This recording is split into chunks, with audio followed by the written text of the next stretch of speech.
பிரிமானுடைய மறுபடியும் கூட நாம் நம்முடைய தின தியானத்திலே சந்திப்பதிலே மிகவும் சந்தோஷம். கர்த்தர் இன்றைக்கு நம்மோடு பேச வேண்டிய காரியங்களே நாம் தியானிப்போமாக.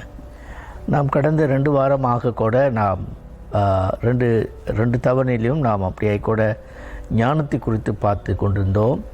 அதே தொடர்ச்சியான செய்தியை தான் நாம் ஞானத்தை குறித்து இன்னும் கூட நாம் பார்ப்போமாக.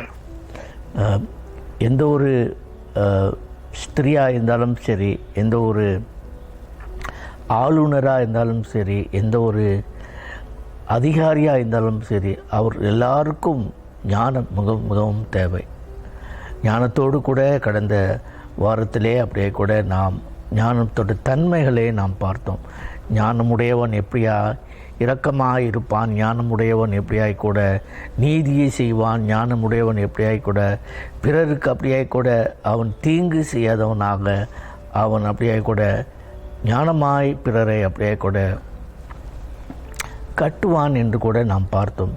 ஸோ இவ்வண்ணமாய் கூட இன்றைக்கும் நாம் அப்படியே கூட ஞானத்தை குறித்து தொடர்ச்சியாய் கூட நாம் பார்க்க போகிற காரியம் என்னவென்றால், சாலமோன் வேதத்தில் மிகவும் அவனை போல அவனுக்கு முந்தியும் அவனுக்கு பிந்தியும் எந்த ஒரு ஞானம் உள்ள மனுஷன் இல்லை என்று கூட. இதில் ஒரு விசேஷம் என்னவென்றால், சாலமோன் சாதாரணமான ஒரு மனுஷன் அல்ல, அவன் இஸ்ரவேலுக்கு அப்படியே கூட ஒரு முக்கியமான காலத்தில் ராஜாவாக இருந்தான். கர்த்தர் அப்படியே கூட அவனுக்கு என்ன வேணும் அப்படின்ட்டு கூட கேட்கும்பொழுது, சாலமோன் எனக்கு ஞானத்தை தாரும், நான் ரொம்ப சிறிய வயதுள்ளவனாக இருக்கிறேன், நான் என்னோட இஸ்ரவேல் தேசத்தை நடத்த முடியாய் ஆளுகை செய்ய முடியாது, எனக்கு ஞானத்தை தாரும் என்று கூட கேட்கும்போது ஆண்டவர் ரொம்ப பிரியப்பட்டார். நீ பொன்னியும் பொருளையும் புகழையும் கேட்காதபடி நீ அப்படியே கூட ஞானத்தை கேட்கிறியே அப்படின்னு கூட ஆண்டவர் ஞானத்தையும் கொடுத்தார். அதோடு சேர்த்து மற்ற எல்லா நன்மைகளும் அவனுக்கு கொடுத்தார். அவருமாய் கூட சாலமோன் ஞானமாய் எத்தனையோ காரியங்களை அவன் தீர்த்து வைத்தான். தன்னோட அப்பா யுத்தத்துக்கு குறியவனாக இருந்தாலும் சாலமோன் தன்னுடைய காலங்களில் தன்னுடைய ஞானத்தை வைத்து அவன் சமாதானத்தை இஸ்ரவேல் சுத்தீரும் மற்ற ராஜ்யங்களோடும் ராஜாக்களோடும் அவன் அப்படியே கூட அவன் சமாதானத்தை கற்றினவனாக இருக்கிறான். சாலமோன் என்கிற அந்த பேர் கூட சாலேமின் ராஜா அப்படின்ற கூட சிலர் அப்படியே கூட அதுக்கு விளக்கம் கொடுப்பார்கள். அதாவது அவன் ஞானமுள்ளவன் என்று அது காட்டுகிறதை பார்க்கிறோம். அதோடு கூட அது மட்டுமல்ல, அவனுடைய ஆட்சியிலே அவனுக்கு பின்ன அவனுடைய மகன்மார்கள் எப்படி இருந்தாங்க என்று கூட பார்ப்போம். அதாவது சாலமோனுடைய காலத்துக்கு பிறகு ரெஹோபோவாம் என்கிற தன்னுடைய மகன்தான் சாலமோனுடைய ஆட்சியை அவர் அப்படியே கூட தொடங்கினார். ஆனாலும் கூட சாலமோனுக்குள்ளார இருக்கிற ஞானம் தன்னோட மகனுக்குள்ளார இல்லாமல் போயிருந்திருக்கு. இன்றைக்கு என்னுடைய செய்தியின் அப்படியே கூட முக்கிய கருத்து என்னவென்றால், ஞானமுள்ள ராஜாக்கள், ஞானமுள்ள எந்த மனுஷனுக்குள்ளாரும் சமாதானம் அதிகமாக இருக்கும், தயவு அதிகமாக இருக்கும், இரக்கம் அதிகமாக இருக்கும், வன்முறை இருக்காது. ஆனால் இங்கே சாலமோனுக்கு அடுத்த சிங்காசனத்தில் ஆண்டவர் நியமித்த மனுஷன் ரெஹோபோவாம் அப்படியே கூட அவன் வாலிப வேகமுடையவனாக அவன் அப்படியே கூட வன்முறையை விரும்பினவனாக கூட பார்க்கிறோம். அவனுடைய காரியத்தை தான் இன்றைக்கு நாம் பார்க்க போகிறோம். 1 ராஜாக்கள் 12வது அதிகாரத்தில் 3லிருந்து கர்த்தர் அப்படியே கூட 11வது வசனம் வரைக்கும் அவர் சில முக்கியமான காரியங்களை நமக்கு ரெஹோபோவாம் குறித்து சொல்கிறதை பார்க்கிறோம். வாருங்கள் அதை நாம் விளங்கிக் கொள்வோம். 1 ராஜாக்கள் 12வது அதிகாரம் 3வது வசனத்தில், ஜனங்கள் எல்லாரும் சாலமோனோட மரணத்துக்கு பிறகு ரெஹோபோவாம் இடத்துல அவர்கள் கூடி ஒரு விண்ணப்பத்தை ரெஹோபோவாம் இடத்தில் வைக்கிறார்கள்.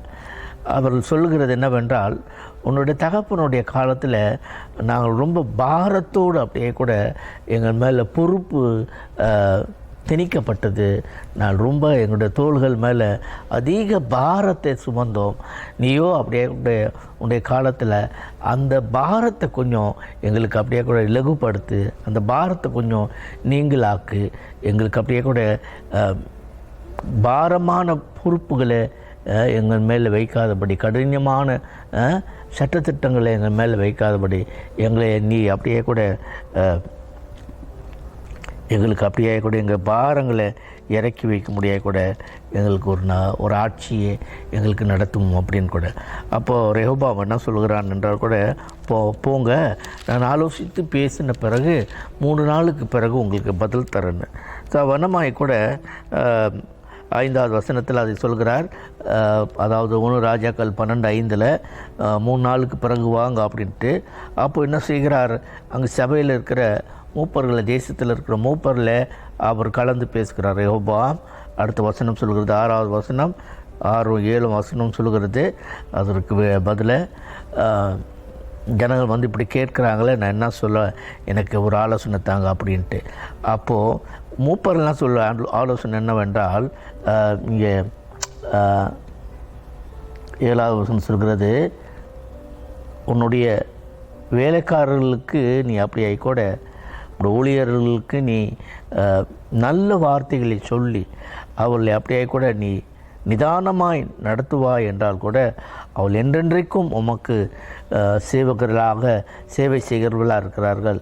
நீ அப்படியே கூட ஒரு உள்ளத்திலிருந்து நல்ல வார்த்தைகளை பேசு, அவளுக்கு அப்படியே கூட நிதானமாக அவளோட காரியங்களை கேட்டு அவளை நடத்து என்று கூட. ஆனாலும் அடுத்த வசனம் சொல்கிறது, 8வது வசனம் சொல்கிறது, 1 ராஜாக்கள் 12:8, சாலமோன் அதை அப்படியே கூட ரிஜெக்ட் பண்ணிட்டான். அவன் அதை எதிர்த்துட்டான், அதை ஏற்றுக்கொள்ளலை அந்த ஆலோசனை.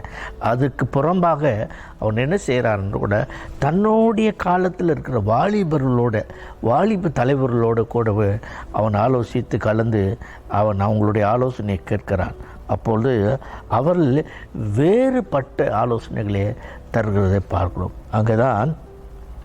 அங்கே நாம் பார்க்குறோம், அவர்கள் அப்படியே கூட, நான் ஸ்ட்ரெயிட்டாக அந்த பாயிண்ட்டுக்கு போகிறேன். 1 ராஜாக்கள் 12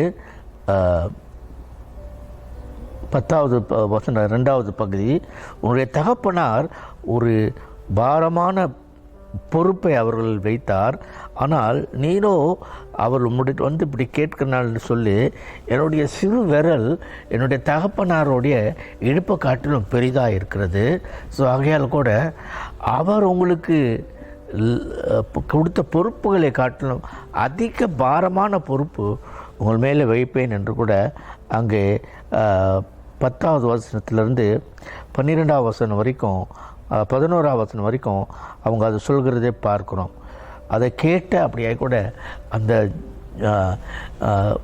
தேசத்தார் அவனுடைய காலத்தில் வந்து அவன்கிட்ட எங்கள் அப்பாவை காட்டில் எங்களுக்கு ஒரு லகுவான ஒரு அமைதியான ஒரு ஆட்சி எங்களுக்கு நடத்தும் அப்படின்ட்டு கூட, எங்கள் மேலே பாரமான பொறுப்பு வைக்காது அப்படின்னு அவங்க கேட்கும்போது சாலமோன் அதற்கு விரோதமாக மூப்பர்களோடைய ஆலோசனை கேட்காதபடி, மூப்பர்களோட ஆலோசனை ரொம்ப ப்ளசண்ட்டாக இருந்துச்சு, ரொம்ப நல்லா இருந்துச்சு, இதமாக இருந்துச்சு.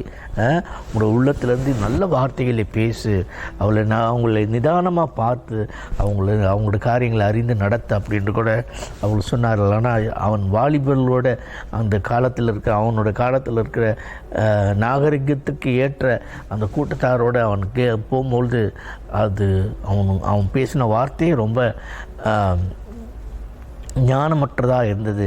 வன்முறை கலந்த ஆட்சி தான். அதுக்கு பிறகு சாலமோன் காலத்தில் இருந்த அந்த சமாதானம், அதுக்கு பிறகு இஸ்ரவேலில் கொஞ்சம் கொஞ்சமாக ஒவ்வொரு ராஜாவும் போட்டி போட்டுக்கொண்டு தீமையில் தான் தேசத்தை நடத்தினார்கள். கடைசியில் இஸ்ரவேல் 2ஆகவே பிரிஞ்சு போயிற்று. ஸோ ஆகையால் கூட ஞானம் ரொம்ப முக்கியம், ஞானமுள்ள தலைவர்கள் ரொம்ப முக்கியம், ஞானமுள்ள தீர்மானங்களை செய்யணும்.